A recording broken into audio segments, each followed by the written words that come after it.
네, 안녕하십니까. 오늘 말씀은 마가복음 6장 32절에서 56절 말씀을 읽겠습니다.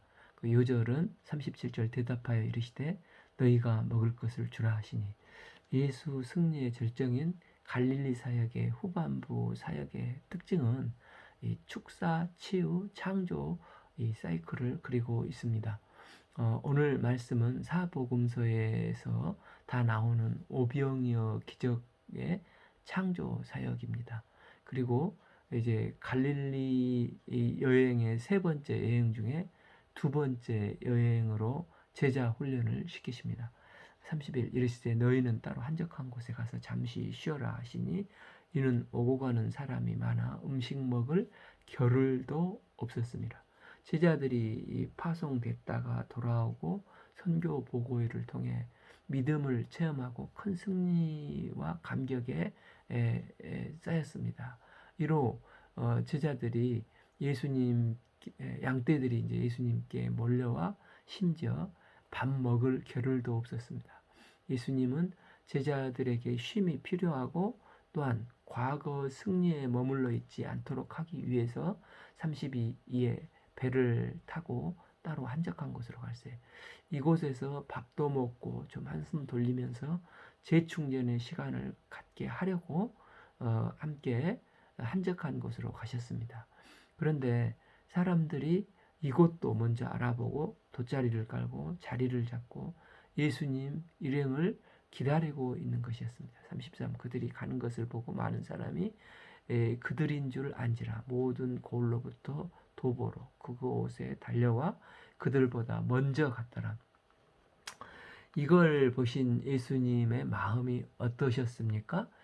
34 예수께서 나오사 큰 무리를 보시고 목자 없는 양 같음으로 인하여 불쌍히 여기사 이에 여러 가지로 가르치시더라.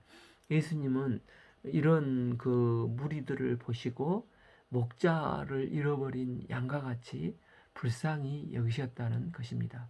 얼마나 내면이 공고하고 피곤했으면 저렇게까지 예수님을 찾아다니는가. 또 얼마나 병에 지치고 고독했으면 이렇게까지 찾아온 걸까 하면서 마치 목자 없는 양같이 이 무리들을 불쌍히 여기시고 이런 마음을 가지셨다는 것입니다. 그래서 여러 가지로 가르치신 것입니다. 양들은 목자가 있어서 때를 따라 먹을 것을 뜯어 먹을 수 있도록 섬세한 관심과 돌봄이 필요합니다. 또한 목자는 양들을 이리와 같은 사나운 짐승으로부터 보호하고 낭떠러지나 이런 가시덤불에 찔리지 않도록 올바른 길로 인도를 해 나갑니다. 그런데 양은 목자가 없을 때 방황하게 되고 낭떠러지에 떨어지거나 사나운 짐승에 잡아먹혀 찢겨 죽게 되어 있습니다. 예수님은 그들을 목자 없는 양 같음을 인해서 불쌍히 여기시고 무리들에게 말씀을 가르치셨습니다. 예수님은 얼마나 열심히 말씀을 가르치셨는지 날이 저문 것도 잊어버리시고 무리들도 이 처음 들어보는 생수와 같은 말씀으로 푹 빨려들다가 해가 지는 것도 모르고 말씀을 듣고 있는 것입니다. 35 때가 저물 때 이때 제자들이 합리적인 제안을 했습니다. 이곳은 빈들이요 날도 저물어 가니 36 무리를 보내어 두루 촌과 마을로 가서 무엇을 사 먹게 하옵소서. 그러니까 이제 스스로 숙식을 해결하도록 제안하는 것은 이건 그 합리적이고 상식적이고 타당성이 있지 않습니까? 그런데 예수님은 이런 그 제자들에게 어떤 놀라운 말씀을 하십니까? 37 대답하여 이르시되 너희가 먹을 것을 주라 하시니 이 얼마나 참 놀랍고 또 황당한 말씀입니까? 예수님은 현재 제자들이 아무것도 가진 것 없는 제자들이라는 것을 압니다. 또한 육신적으로 피곤하고 지친 것도 잘 아십니다. 그리고 또 이곳은 빈들이요 날도 저물어간 것을 아십니다. 상황은 제자들이 무리를 도저히 먹인다는 것은 도저히 불가능한 일이었습니다. 그런데 예수님께서 이걸 아시면서도 너희가 먹을 것을 주라 말씀을 하셨습니다. 이는 제자로서의 책임감을 갖도록 하는 것입니다. 제자들은 현재 자신들도 먹을 것이 필요하고 쉼이 필요합니다. 그런데도 예수님은 그들의 형편이 어떠하든 이 지도자이기 때문에 너희가 먹을 것을 주라. 그 지도자는 하늘이 무너져도 솟아날 길을 제시를 해야 된다고 하지 않습니까? 어, 어, 또한 양무리를 먹이는 목자의 심정을 가져야 한다는 것입니다.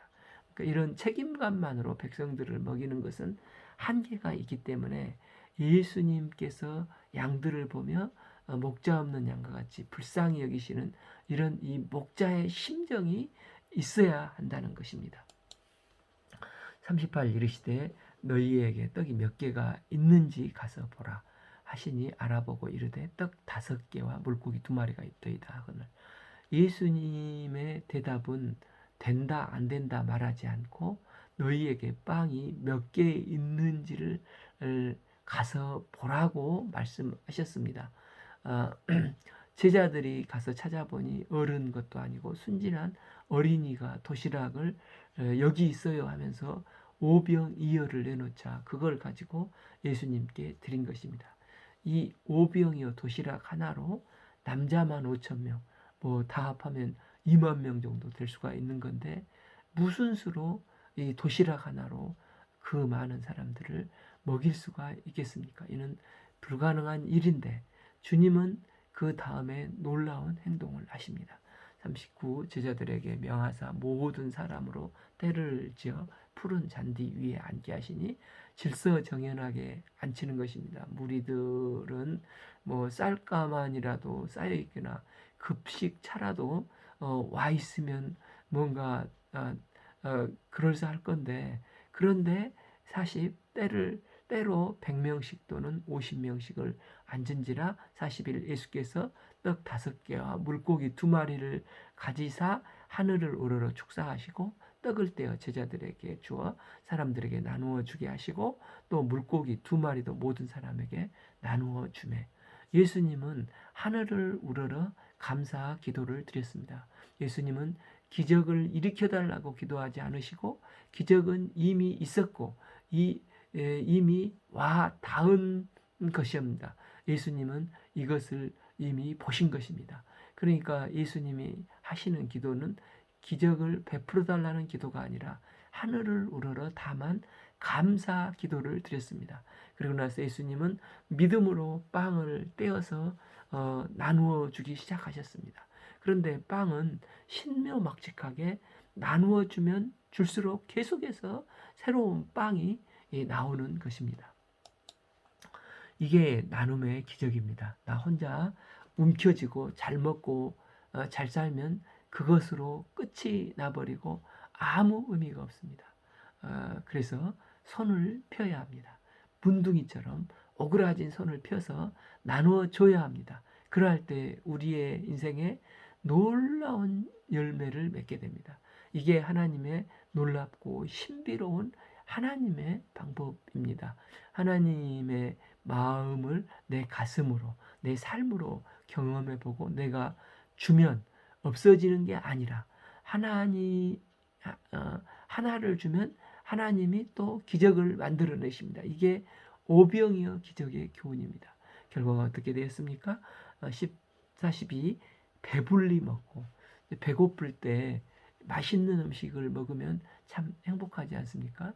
특히 저희도 그 전반 사역은 주로 젊은 학생들을 섬겼는데 학생들이 그 뭐 장정들이 맛있는 한국 음식을 만들어주면 엄청 맛있게 많이 먹었습니다. 근데 그것 때문에 친구들도 또 교회에 데리고 와서 참석하는 것을 보면서 고생은 되지만 배불리 먹는 게 참 멋있어 보였습니다. 43 남는 떡 조각과 물고기를 12관이 차게 거두었으며 44 떡을 먹는 자는 5천 명이었더라. 예수님은 배불리 먹고 남는 빵을 버리지 말라. 거기에 두라는 것입니다. 예수님은 기적을 베풀었다고 낭비하는 것을 좋아하지 않으십니다. 남은 것은 모아 또 다른 배고픈 사람에게 나누어 주라는 것입니다. 남는 게 12강주리가 되었습니다. 너희가 먹을 것을 주라. 우리에게 5천 명을 먹일 200데나리온은 없습니다. 그러나 우리에게 누구나 보리떡 2마리와 5개와 물고기 2마리, 이 오병이어는 있습니다. 내게 있는 시간이 있고 또 젊음이 있고 물질과 또 진심, 이 오병이어를 주님께 내게 있는 것을 들고 나갈 때 주님은 이를 축사하셔 5천 명을 먹이시고 12강주리를 남기는 기적을 행하시는 분이십니다. 제가 처음 그 전도되어 교회에 나갔을 때 모임 분위기는 상당히 의아하고 황당했습니다. 너희가 먹을 것을 주라. 이 말씀이 벽에 붙여져 있었는데 당시만 해도 외국에 나가는 것 자체가 쉽지가 않을 때였는데 너희가 그 한국을 넘어서 세계 딴 것까지 먹을 것을 줘야 한다고 그 주의 종은 증거를 했습니다. 또 모임 장소도 허술해 보이고 쥐뿔도 없는 것 같은데 장막터를 넓혀서 성서한국 세계 선교를 섬겨야 한다고 외쳤습니다. 참으로 용기는 가상한데 너무 현실 감각이 없고 황당하고 부황부황하는 것 같았습니다. 그러나 제가 이제 인격적으로 주님을 만나고 그 비전이 성경에서 말하는 예수님의 비전임을 알게 되었습니다. 주님은 있는 것이라고는 고작 보리떡 5개와 물고기 2마리밖에 없는 제자들에게 너희가 먹을 것을 주라 말씀하셨습니다. 그래서 저희 교회에서도 5, 60명의 선교사님들이 너희가 먹을 것을 주라 말씀을 믿고 세계 곳곳으로 나가서 지금도 참 선교사에게 쓰임받고 계십니다. 저희들도 결혼하고 이 말씀에 의지해서 이 오병이어를 들여 중국 영혼을 먹일 세계 선교 비전을 가지고 중국에 왔고 또 내 일생을 흔들 수 있는 깃발을 주님은 주셨습니다. 저와 아내는 96년 복음이 가장 필요한 이 중국에 파견됐습니다. 전반 사역을 주님의 크신 은혜로 끝내고 현지 이제 목사를 세워서 계승 역사를 하고 지난 성탄 때 한번 가보고 이제 그들이 찾아와서 묻는 것 외에는 일체에 관여를 하지 않았습니다. 안식년을 한국에 갔다가 저희는 다음에 이제 생기는 물질 문제를 좀 보충하고자 한국에서 안식년 기간 전국을 돌아다니면서 이제 버섯과 파프리카 장사를 했는데 전반전은 이런 연해 지역에서 사역을 했는데 이제 후반에는 내륙 선교를 하고자 틈틈이 이제 한국어 교사 자격증을 준비해서 또 내륙에서 한국어를 가르치면서 물질 자립을 하고자 했습니다. 또 매년 비자 갱신을 해야 하기 때문에 1년에 한 번씩 안식년 기간에도 중국에 와야 했는데 이 청도에서 비행기를 타고 4시간 반을 들어가서 이제 그곳에서 정탐을 하며 3번 신방을 했습니다. 또한 제가 사역을 3일 동안 이 본부 교회 리더들을 한 15명 정도 함께 가서 그곳에 있는 대학에서 3일 동안 전제 집회도 하고 6, 7명의 좋은 자세가 돼 있는 그들을 데려다가 그곳에서 이제 지금 그것이 고향인 간사 자매에게 붙여줬습니다. 그러나 그 사이 현 정부 2기 집권 시에 대대적인 핍박이 있었고 또 그 공안 합동 측 중국 공안의 합동 측 리스트가 넘어가서 300여 명의 선교사님들이 일거에 추방이 되었습니다. 또 3년 동안 코로나 봉쇄 정책으로 외국인들이 새롭게 내륙에 들어가는 것은 거의 불가능했고, 또 저는 저대로 건강 문제가 있어서 내륙에 들어갈 수 없는 상태가 되었습니다.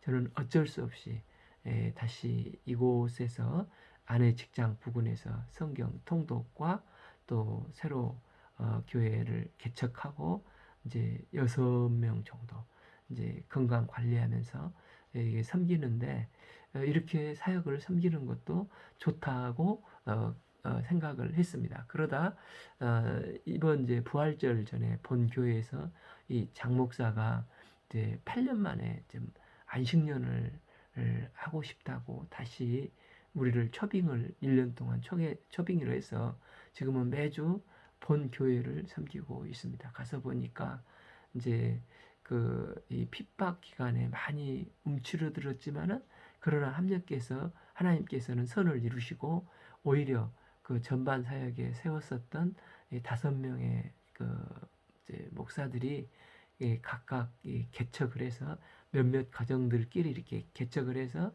이제 막 10명에서 40명대 역사를 섬기고 있었습니다. 반면 이 본 교회가 많이 약화가 되어서 저희가 초빙 받는 동안 섬겨야 될 일들이 많았습니다. 저희들은 토요일에 짐을 싸가지고 본 교회에 가서 성경 공부 또 교제 신방을 하면서 주일 예배가 끝나고 오후 늦게 지금 돌아오고 있습니다. 감사한 것은 토요 기도 모임에 그동안 준비했던 이 성경 통독 말씀이 중국 목자들이 돌아가면서 말씀을 섬긴다는 것입니다.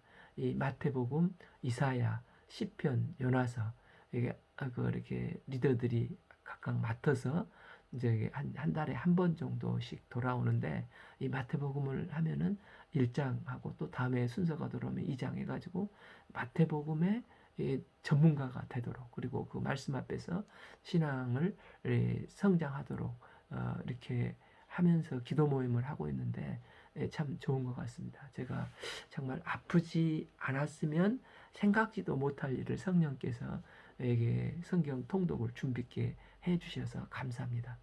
말씀을 잘 준비해서 주님을 배우고 또 창세기부터 계시록까지 또 이 말씀이 완성이 되면, 말씀 이제 통독이 완성이 되면 5 교회와 흩어진 내륙의 동역자들에게 USB로 이제 중국 목사들이 이것을 증거해서 중국 가정 교회에 영혼을 먹이고 바로 세우는데 이 오병이어로 축사하사 귀히 쓰임 받을 수 있기를 기도합니다. 지금 중국은 마치 이곳은 빈들이요 날도 저물어가니, 이런 말씀과 같이 영적으로 해가 저물어가는 느낌입니다. 외국인이 내국인에게 전도하면은 곧바로 추방이 됩니다. 중국 내에서도 정말 친구가 아니면은 자기들이 전도할 수가 없습니다. 그러니까 삼자교회는 17세 이하는 교회에 참석할 수도 없도록 법제화를 시켜놨습니다. 그래서 삼자교회는 한 명도 어린이들이 없습니다. 더군다나 백성들도 경제 성장으로 이제 물질에만 관심이 있지 영적 세계에는 관심이 없어서 관계 전도도 현지인들이 하는데 쉽지가 않습니다. 복음을 증거하는 선교사들은 대부분 또 추방됐고, 지난 3년 코로나 봉쇄 정책으로 비자가 엄격하게 발급이 되어서 대부분 고국으로 돌아가 버렸습니다. 그나마 저는 개인 회사를 가지고 있어서 제가 살아남을 수가 있었습니다. 그러나 이런 모든 것을 아시는 주님은 오늘도 명령을 하십니다. 너희가 먹을 것을 주라. 너희가 중국 영혼에게 먹을 것을 주라. 너희에게 떡 몇 개가 있는지 가서 보라. 말씀하십니다.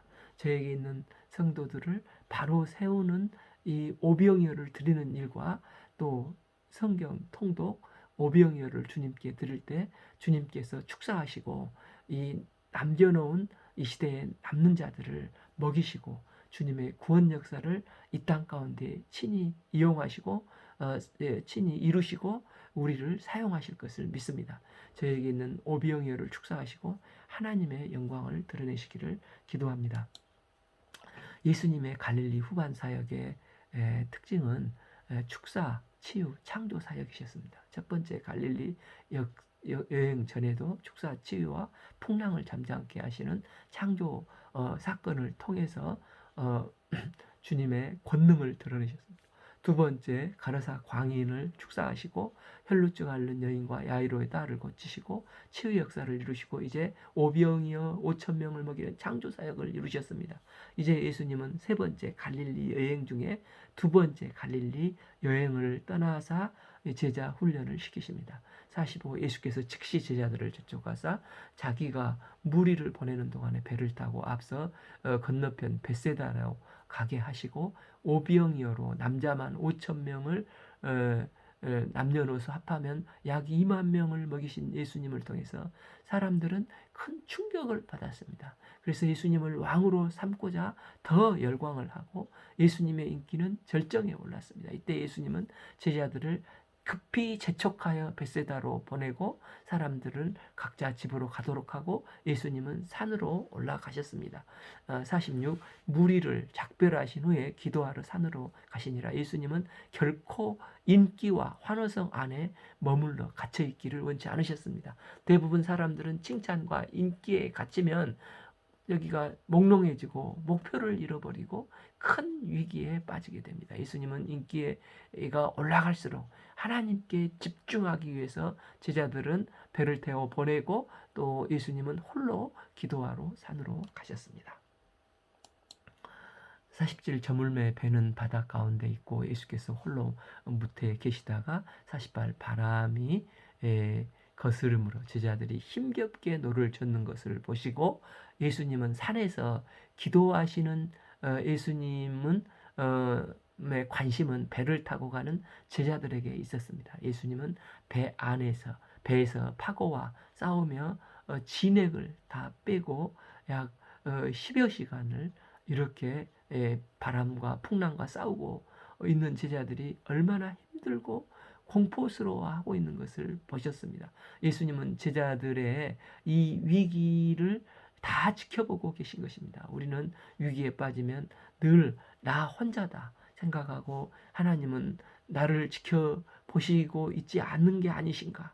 나 혼자다 하면서 더 무섭고 두렵고 외로워할 때가 있습니다. 그러나 예수님은 우리를 결코 외면치 않으십니다. 가장 어두운 새벽 3시에 우리가 위기에 빠져 허우적거릴 때 우리를 지켜보시고 계십니다. 주님은 잠자고 있는 깊은 3시에도 결코 제자들을 외면치 않으시고 그들을 도우시는 분이십니다. 48 밤 4경쯤에 바다 위로 걸어서 그들에게 오사 지나가시려 하심에 49 제자들이 그가 바다 위로 걸어오심을 보고 왜 예수님께서 물 위로 걸어오신 것입니까? 이는 새벽 3시에는 배가 없기 때문에 그렇습니다. 그런데 배가 없으면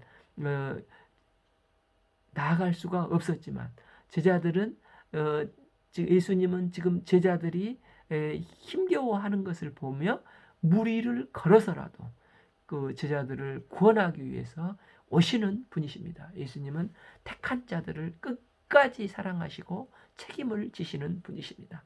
48b 유령인가 하여 소리 지르니 굉장히 놀랐습니다. 그들의 믿음이 믿음 생활을 한 지가 별로 되지 않았기 때문에 그들의 그 사고 방식에 크게 겁에 질려 유령이 지나갔다고 놀란 것입니다. 50 그들이 다 예수를 보고 놀람이라. 예수께서 곧 그들에게 말씀하여 이르시되 안심하라 내니 두려워하지 말라 하시고 안심하라 내니 두려워하지 말라. 얼마나 참 두려움과 공포와 외로움으로 사투를 하고 있는 이 제자들에게는 큰 위로가 되는 말씀입니까? 51 배에 올라 그들에게 가시니 바람이 그치는지라. 제자들이 마음에 심히 놀라니 예수님은 바람을 잠잠케 하시고 1차 폭풍을 잠잠케 하신 예수님과 비슷한데 이제 강조점을 달리하고 있습니다. 첫 번째 갈릴리 여행에서 예수님은 주무셨는데, 둘째는 이제 예수님은 산에서 기도하시고 풍랑이 일자 제자들에게 그들을 도우려고 물 위를 걸어 오셔서 내니 안심하라 하시면서 바람을 잠잠케 하사 제자들을 구원하셨습니다. 그런데 이 제자들의 반응이 어떻습니까? 예수님이 물 위로 걸어오실 때도 놀랐는데 또 폭풍 바람을 순식간에 그치게 한 것으로 50일 제자들의 마음이 심히 놀라니 이제는 더 심히 놀랐다는 것입니다. 그 이유가 무엇입니까? 52 이는 그들이 그 떡 대신 일을 깨닫지 못하고 도리어 그 마음이 둔하여졌기 때문이라. 지금 제자들이 몇 시간 전에 오병이의 기적을 통해서 참 창조주의 주님의 권능을 봤는데도 이 오병이의 기적과 믿음을 연결시키지 못하고 있는 것입니다. 이스라엘이 홍해를 육지같이 건넌 다음에 3일 만에 그걸 까맣게 잊어버리고 물이 없다는 것 때문에 원망하고 아우성을 쳤던 것과도 같습니다. 그래서 1차 갈릴리 여행 중에 폭풍우를 잠잠케 하실 때 제자들이 놀란 것은 믿음이 없었기 때문이고, 이번에 제자들이 놀란 것은 이 오병이어 창조사역의 말씀을 깨닫지 못하는 까닭이라는 것입니다. 즉 하나님의 기적과 은혜를 쉽게 잊어버렸기 때문이라는 것입니다. 그래서 영적인 감각이 둔해진 것입니다. 이 두 번째 갈릴리 여행을 통해서 주시는 제자 훈련은 영적으로 어떻게 하면 민감해지고 놀라지 않는 신앙으로 성장할 수 있는가입니다. 그것은 예수님이 창조주의 권능을 가지신 분임을 기억하고 믿음으로 연결을 시켜야 하는 것입니다. 예수님은 누구십니까? 귀신을 쫓아내시는 분이시고, 또한 병을 고치시는 분이시고, 또한 예수님은 창조주이심을 오병이어 사건을 통해서 무리를 걷는 것을 통해서 보여주셨습니다. 마가복음 1장 1절 하나님의 아들 예수 그리스도의 복음의 시작이라. 성자 하나님이신 예수님은 창조주의 권능을 가지신 분이시고, 또한 우리를 죄와 사망에서 구원하실 그리스도이십니다. 그래서 두 번째 제자도 사건의 초점은 예수님이 창조주이심을 깨닫고 영접하는 것입니다. 때문에 예수님은 나를 죄와 사망에서 구원하실 구원자이시고 그리스도이심을 깨닫고 고백하는 것이 제자의 삶입니다.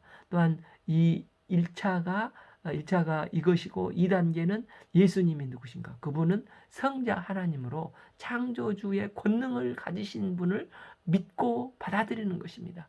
53 건너가 게네사렛 땅에 이르렀고, 54 배에서 내리니 사람들이 곧 예수인 줄 알고 예수님과 연결하지 못하고 두려워할 때는 내 힘으로 힘겹게 노를 저어도 반대편으로 갔는데 예수님과 함께 하니까 이제 목적지에 안전하게 도착을 하게 된 것입니다. 55 그 온 지방으로 달려 돌아다니며 예수께서 어디 계시다는 말을 듣는 대로 병자들이 침상째로 메고 나오니라. 아무 데에서나 예수님께서 들어가시는 지방이나 도시나 마을에서 병자를 시장에 두고 예수께서 그 옷 가에라도 손을 대게 하시기를 간구하니 손을 대는 자는 다 성함을 얻었느니라. 그러니까 앞에서도 반복된 치유의 역사가 다시 예수님에게 많이 지금 예수님께서 베푸시지 않습니까? 이걸 이제 제자 훈련 측면에서 보면 제자들이 훈련을 통해서 이제 환호나 인기에 연연하지 않고 이제는 예수님과 연결되어서 예수님께만 집중을 하고 있습니다. 이때 이런 놀라운 치유 역사를 이루시고 계시는 것입니다. 예수님은 우리의 구원자 그리스도이실 뿐만 아니라 오병이의 기적과 바람을 잠잠케 하시는, 또 무리를 걷게 하시는 창조주의 능력을 행하시는 권능자이십니다. 우리가 이를 믿을 때 능력 있는 제자의 삶을 살 수가 있습니다. 오늘 말씀은 마가복음 6장 32절에서 56절 말씀을 읽겠습니다. 감사합니다.